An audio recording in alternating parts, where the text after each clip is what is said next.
General Flynn does enjoy the full confidence of the president, and this is a big week for General Flynn. With his resignation on February 13th, Michael Flynn, President Trump's national security advisor, ended a tenure that had lasted less than a month. Here's a brief timeline of what happened.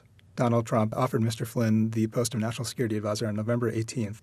In late December, around the time that the Obama administration had imposed sanctions on Russia, Mr. Flynn spoke with the Russian ambassador to the United States, Sergei Kislyak. Though he did not explicitly make any promises, Mr. Flynn left the impression in one conversation, which was wiretapped by the United States, that removal of the sanctions would be possible.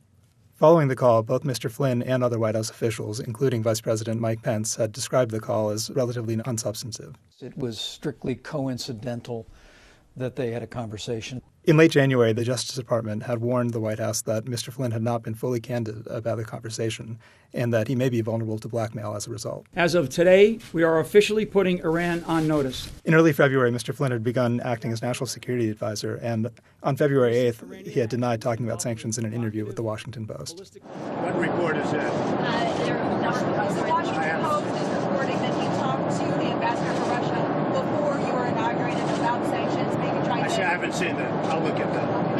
On February 13th, there were conflicting reports throughout the day about Mr. Flynn's future with the administration. The president is evaluating the situation. Does he have the full confidence of the president? Yes, he does. But by that evening, he had resigned.